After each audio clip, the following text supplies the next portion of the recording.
Good morning, class. Today we discuss the answers of do as directed revision that I given you yesterday. आज हम फिर से जो मैंने आपको रिवीजन में डू एज डायरेक्टेड दिया था उसके आंसर्स को डिस्कस करेंगे और मैच करेंगे कि आपने जितने आंसर्स लिखे हैं वो राइट हैं या रॉन्ग है या मिस्टेक कहाँ हुई है, कौन सा आपको समझ में नहीं आया है सब। तो उम्मीद है आपने आंसर्स बना लिए होंगे। चलिए एक एक करके क्वेश्चंस को पढ़ते हैं और उनके आंसर्स को डिस्कस करते हैं। डू एज डायरेक्टेड तो आप समझते ही हैं। डू एज डायरेक्टेड यानी अकॉर्डिंग टू क्वेश्चन के सामने जो कुछ भी कहा जा रहा है, ascending descending, put the sign, even, odd, उसके अकॉर्डिंग हमें वर्क करना है। ओके, चलिए तो let's move to first question. First question था 284 यानी 3 डिजिट का नंबर है 284। नेक्स्ट इवन नंबर, तो आपको मैंने आपके इवन एंड ऑड नंबर के टॉपिक में पढ़ाया था कि इवन नंबर वो नंबर्स होते हैं जिनका जो वंस का डिजिट होता है, टेंस या 100 या 1000 का नहीं, जो वंस का डिजिट होता है अगर वो इवन हो यानी वहाँ पे 0 2 4 6 और 8 हो तो वो इवन नंबर होता है, और अगर 1 3 5 7 और 9 हो तो वो ऑड नंबर होता है। यहाँ पे 284 एक इवन नंबर है, मुझसे कह रहा है नेक्स्ट इवन नंबर। तो नेक्स्ट इवन नंबर के लिए मुझे, अगर मैं 284 के बाद नेक्स्ट नंबर बोलूँगी 285, 5 एक ऑड नंबर है, नेक्स्ट इवन नंबर मेरा क्या आएगा 286, यानी मुझे इसमें +2 करना होगा। इवन या ऑड नंबर दोनों का ही पता करने के लिए अगर आपसे कहा जाए next odd number, suppose number है 301 और मैं कहूँ नेक्स्ट ऑड नंबर, तो आप बोलेंगे 301 के जस्ट बाद वाला नंबर नहीं, उसके जस्ट बाद वाला अल्टरनेट नंबर। तो 301 के जस्ट बाद आएगा 302 यानी कि इवन नंबर, नेक्स्ट नंबर आएगा 303 के। क्लियर हो गया होगा। Dash is the symbol of rupees.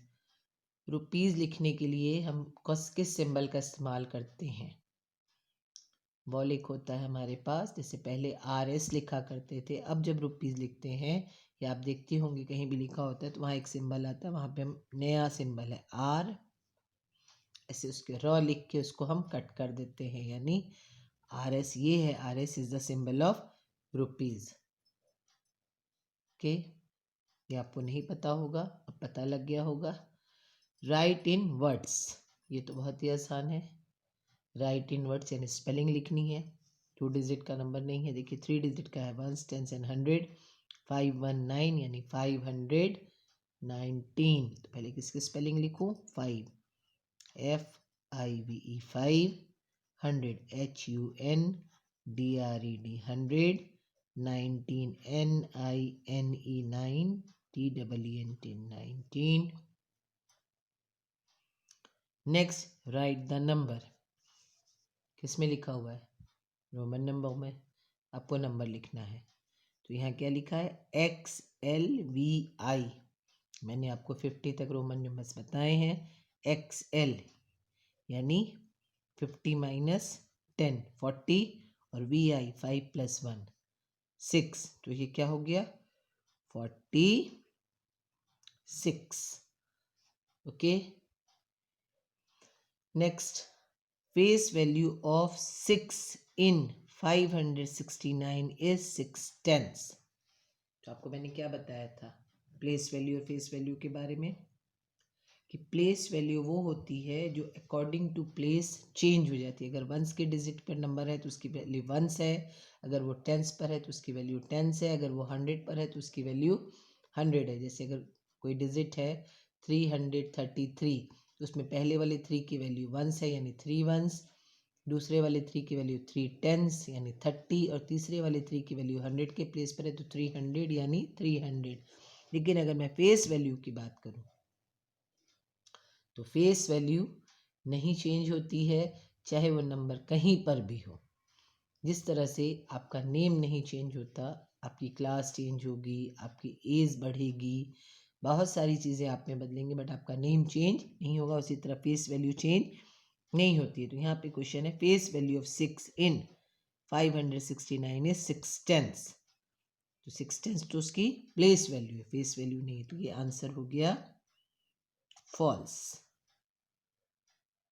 T और एफ में किसको टिक करेंगे? एफ को टिक करेंगे। Next, the number before and after an even number is an dash number, यानी एक इवन नंबर के पहले का नंबर और बाद का नंबर क्या होगा। तभी जस्ट मैंने आपको बताया कि 284 के बाद जो हम नेक्स्ट नंबर बोल रहे हैं 285, वो ऑड नंबर है। 284 के पहले जो नंबर हम बोलेंगे 283, वो भी एक ऑड नंबर है, यानी the number before and after an even number is an odd number. उसी तरह से अगर इस क्वेश्चन को बदल दिया जाए, the number before and after an odd number is an even number, यानी वन की, अगर वन एक ऑड नंबर है, 3 एक ऑड नंबर है, तो उसके पहले का नंबर 2 एक इवन नंबर है और उसके बाद का नंबर 4 वो भी एक इवन नंबर है। Okay, next, right a division fact. Multiplication वाले चैप्टर में या डिवीजन वाले में मैंने आपको मल्टीप्लिकेशन फैक्ट और डिवीजन फैक्ट बताए थे, यानी कोई नंबर अगर डिवाइड के मल्टीप्लाई के फॉर्म में हो तो उसे हम डिवाइड के फॉर्म में लिख सकते हैं, और अगर डिवाइड के फॉर्म में हो तो उसे हम मल्टीप्लाई के फॉर्म में लिख सकते हैं। तो यहाँ पे है right a division fact. 6 multiply 4 is equal to 24, यानी 6 को 4 से मल्टीप्लाई किया, 6 टाइम्स 4 किया तो आंसर आया 24। तो डिवीजन फैक्ट लिखना, तो जब डिवीजन फैक्ट लिखते हैं तो जो बड़ा नंबर है, जो आंसर आया है, वो पहले लिखते हैं। 24 मैं डिवाइडेड बाई 4 कर सकती हूँ तो आंसर आ जाएगा 6। पहला डिवीजन फैक्ट मैंने एक ही कहा है, लेकिन हम एक दूसरा डिवीजन फैक्ट भी लिख सकते हैं। 24 divided by 6 is equal to 4। अगर आपने ये लिखा तो भी राइट है, ये वाला लिखा तो भी राइट है, यानी 24 को अगर आप 4 से डिवाइड करेंगे तो आंसर आएगा 6, 24 को आप 6 से डिवाइड करेंगे तो आंसर आएगा 4। ओके,